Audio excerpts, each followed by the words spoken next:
Hello everyone, सबका स्वागत है Bihar board English medium Vidyakul पर। आई होप आप सब लोग अच्छे होंगे। और आज का जो हमारा कॉन्सेप्ट ऑफ द डे है वो है डेफिनेट इंटीग्रेशन। तो डेफिनेट इंटीग्रेशन पूरा नहीं चर्चा कराऊंगा मैं आपको कि डेफिनेट इंटीग्रेशन क्या है, क्योंकि डेफिनेट इंटीग्रेशन की चर्चाएं तो बेटा चाय पे होगी, जब चाय पीते पीते हम लोग ये लेक्चर को देख रहे होंगे। और चाय पीने में मुझे लगता है अमूमन आपका 5 से 6 मिनट लगता है, और आज का ये जो छोटा सा जो क्लिप भी है वो आपका ऐसा ही मिलेगा 8 से 10 मिनट के आसपास।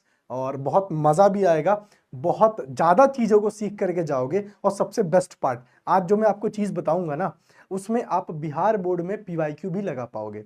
आपको एग्जाम्पल के तौर पे बता दूं कि आज जो मैं आपको चीज़ बताऊंगा उसमें सिर्फ 2019 के अंदर ही 2 क्वेश्चन आए हैं ऑब्जेक्टिव में डेफिनेट इंटीग्रेशन से। 2017 में बेटा 2 क्वेश्चन देखने को मिला है, 2022 में इसमें 1 क्वेश्चन देखने को मिला है, 2024 के अंदर इसके 2 क्वेश्चन देखने को मिले हैं।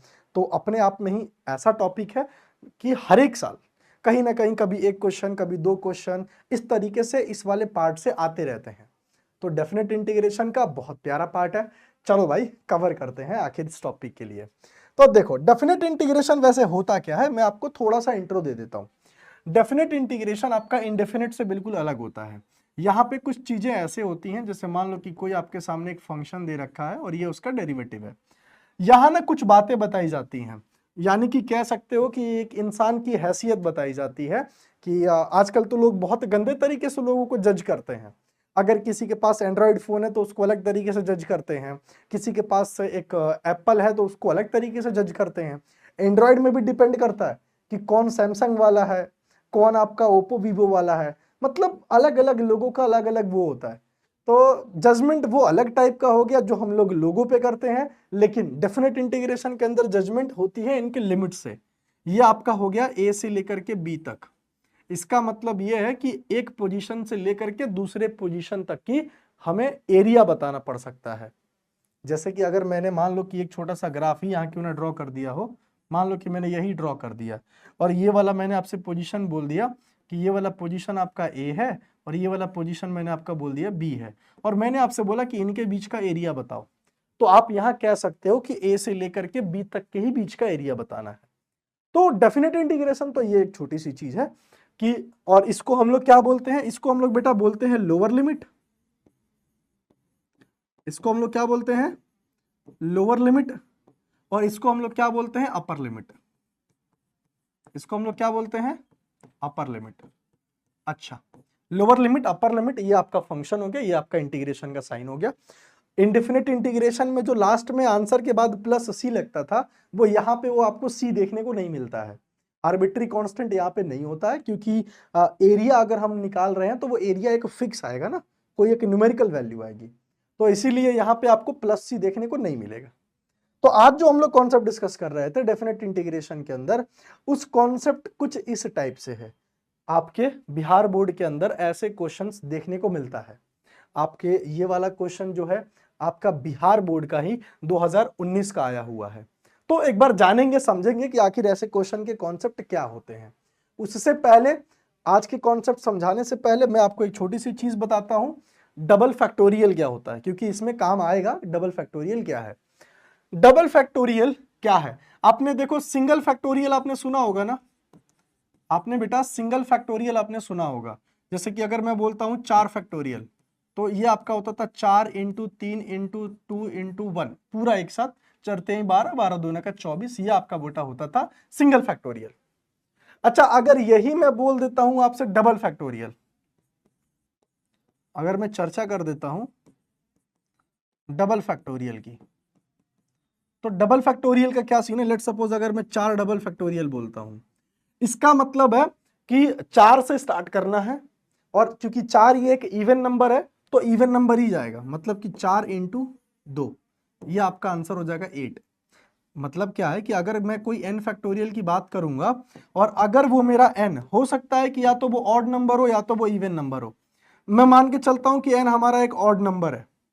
जैसे एग्जाम्पल के तौर पे मैंने आपसे बोल दिया 5 डबल फैक्टोरियल, तो इसका आंसर क्या होगा, 5 इंटू सारे ऑड नंबर, एक तक जाते टाइम सारे ऑड नंबर। और वही मैं मान लेता हूं कि n हमारा एक इवन नंबर है, n हमारा क्या है, एक इवन नंबर है।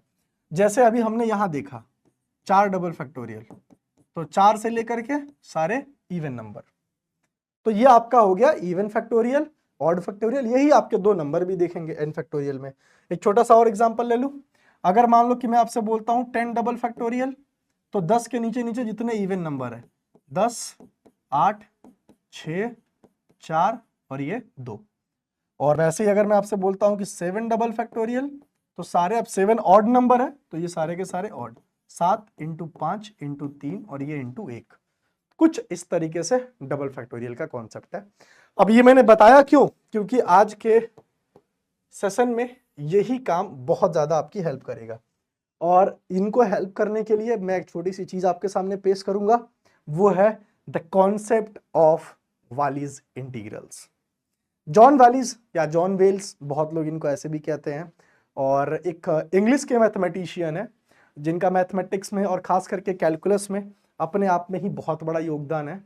और इनके योगदान यार मतलब ऐसे है ना कि हो सकता है कि अभी आप 11th और 12th में इन चीज़ों को ना समझ पाओ, लेकिन जब आप हायर एजुकेशन में जाओगे ना तब आप इनके बारे में पढ़ोगे और बहुत मज़ा आता है इनको पढ़ करके। इनके थॉट्स भी बहुत अच्छे अच्छे हैं और इंग्लिश फिलोसफर भी थे ये जॉन वालीज, तो बहुत मज़ा आएगा। बट खैर छोड़ो, हम लोग वालीज इंटीग्रेशन पे आते हैं। और वालीज इंटीग्रेशन क्या कहता है?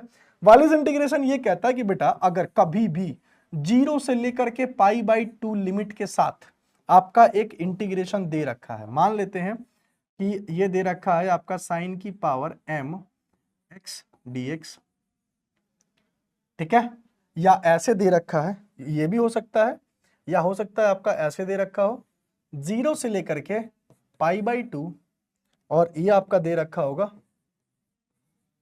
cos में m x dx। मतलब 0 से लेकर के π/2 जो पावर साइन की है वही पावर कॉस की है। तो इन्होंने कहा था कि यार ये पहली चीज तो ये दोनों चीज बराबर होगा, इन्होंने कहा कि ये दोनों चीज तो बराबर होगा। अच्छा, दूसरी चीज इन्होंने एक बात भी बताया कि अगर तुम्हें इसका सॉल्यूशन चाहिए हो ना तो एक काम कर लेना। हमने बोला कि आखिर चलो काम कर ही लेते हैं, क्यों नहीं। उन्होंने बोला कि तुम ना एक काम करना, ये m है तो m-1 का डबल फैक्टोरियल करना डिवाइडेड बाई यही m फैक्टोरियल करना और यहां k से मल्टीप्लाई कर देना। इन्होंने कहा इसका सॉल्यूशन करते टाइम। अब बात आ रही है ना कि आखिर ये k क्या है। अच्छा, यही चीज यहां पे भी इंप्लीमेंट होगा, ध्यान रखना, यही चीज यहां पे भी इंप्लीमेंट होगा, सेम चीज यहां पे भी m-1 double factorial divided by m double factorial और मल्टीप्लाई बाई k। दिमाग में आ रहा है कि आखिर ये k की वैल्यू क्या है, तो k की वैल्यू आपको मैं बताता हूं। यहां k की वैल्यू दो चीज बन सकती है। पहला जो आपकी k की जो वैल्यू बनती है वो बनती है π/2 और दूसरा जो आपकी जो k की वैल्यू बनती है वो बनती है 1। तो π/2 का मल्टीप्लाई कब होता है? जब आपका जो m है वो एक इवन नंबर हो। और 1 कब बनेगा? तो अदरवाइज, मतलब कि इवन के अलावा चाहे कुछ भी हो वो क्या आपका बनेगा? 1 बनेगा। जैसे मैं आपको एक ना छोटा सा एग्जांपल करके दिखाता हूं। इसी क्वेश्चन पे मैं आपको एक छोटा सा एग्जांपल करके दिखाता हूं। अब मैं मान लेता हूं कि मुझे ना इसकी वैल्यू निकालनी है। यहां देख लो, मुझे इसकी वैल्यू निकालनी है 0 से लेकर के π/2 साइन की पावर 4x dx। आखिर इसकी क्या वैल्यू होगी? तो सबसे पहले आप देखो कि इसकी पावर क्या है, 4, तो यहां मल्टीप्लाई किसका होगा? π/2 का, क्योंकि ये एक इवन नंबर है तो मल्टीप्लाई किसका होगा? π/2 का। और अगला ये क्या हो जाएगा? 4 - 1 का डबल फैक्टोरियल डिवाइडेड बाई 4 का डबल फैक्टोरियल। तो मैं इसको ऐसे लिख सकता हूं 3 का डबल फैक्टोरियल मतलब कि 3 इंटू 1 और 4 का डबल फैक्टोरियल है तो 4 के बाद जितने भी इवन नंबर है ये, और ये आपका हो गया π/2। तो ये तो मेरे लिए आसान है यार कि 3 इंटू पाई डिवाइडेड बाई 2 दूनी 4, 4 चौके 16, 3π/16 ये मेरा आंसर हो गया। क्या हो गया? ये मेरा आंसर हो गया। और गेस करके देखो, गेस व्हाट, कि अगर ये 4 की जगह, मतलब वो इवन नंबर नहीं होता, वहां पे अगर वो एक ऑड नंबर होता, तो अगर वो ऑड नंबर होता, लेट सपोज एक एग्जांपल के तौर पे मैं आपको यहां पे चीज का डिस्कशन करा रहा हूं, 0 से लेकर के π/2 और साइन की पावर 5x dx होता, ठीक है। तो यहां पे 5 माइनस 1 का डबल फैक्टोरियल डिवाइडेड बाई 5 का डबल फैक्टोरियल, और यहां पे 5 क्या है, ऑड है ना, तो यहां 1 से मल्टीप्लाई होगा। तो 1 से मल्टीप्लाई करूं या ना करूं, मेरे लिए बात बराबर ही है। तो 5 में से 1 गया, मतलब कि 4 का डबल फैक्टोरियल, और ये आपका क्या हो गया, 5 का डबल फैक्टोरियल। आई थिंक इसको मैं कुछ सही सही लिख देता हूं। तो 4 का डबल फैक्टोरियल क्या हो गया, 4 इंटू 2, और 5 का क्या हो गया, 5 इंटू 3 इंटू 1। तो 4 दूना का ये 8 हो गया, ये पचती आई 15 हो गया। तो 8 बटे में 15 आपका इसका आंसर मिल गया। तो ये है, छोटी छोटी बातें हैं कि ऑड दे रखा है तो आप ऐसे इंप्लीमेंट कर सकते हो, इवन दे रखा है तो आप इसको ऐसे इंप्लीमेंट कर सकते हो। तो ये हो गया जब साइन अकेले में हो, कॉस अकेले में हो। जैसे कि आप ना ये वाला क्वेश्चन देख लो, ये क्वेश्चन में ना क्या सीन है कि कॉस यहां अकेले में दे रखा है, पावर इसकी क्या है, 1 है। कॉस यहां अकेले में है, पावर इसकी क्या है, 1 है। तो आप यहां पे एक काम कर सकते हो, रुको रुको रुको, काम तुम लोग कर लेना। पहले क्वेश्चन दे रहा हूं, वो कमेंट सेक्शन के अंदर बताना उसका रियल में आंसर होगा क्या। 0 से लेकर के π/2 है, और मैंने आपसे बोल दिया कि साइन में 7x dx है। आप लोगों को ना कमेंट सेक्शन के अंदर बताना कि आखिर इसका आंसर होगा क्या। तब तक आ जाओ, इस क्वेश्चन पे चलते हैं। ये क्वेश्चन में क्या बोला है, कॉस की पावर हमें क्या दिख रहा है, 1 दिख रहा है। तो सिंपल सी बात है कि 1 माइनस का 1 जो कि 0 डबल फैक्टोरियल, और हम भी जानते हैं कि यार वो तो 1 होता है, और डिवाइड में क्या हो जाएगा, इसी का 1 डबल फैक्टोरियल, वो भी हम जानते हैं कि कुल मिलाकर के 1 देगा। तो ऑप्शन हमारा 1 is a correct answer. Option number 2 1 is a correct answer. अच्छा एक बात समझना, 0 डबल फैक्टोरियल भी आपको 1 ही देगा, इसीलिए मैंने वहां पे 1 लिखा हुआ है। एक चीज समझो, अगर आपके पास कुछ ऐसा क्वेश्चन आ जाए और ये क्वेश्चन भी 2019 का बिहार बोर्ड के अंदर हो, तो क्या हम इसी ट्रिक से लगा सकते हैं, आंसर है हाँ। हम लोग कर क्या रहे हैं, 0 से लेकर के π/2 है, साइन का क्यूब x है ना।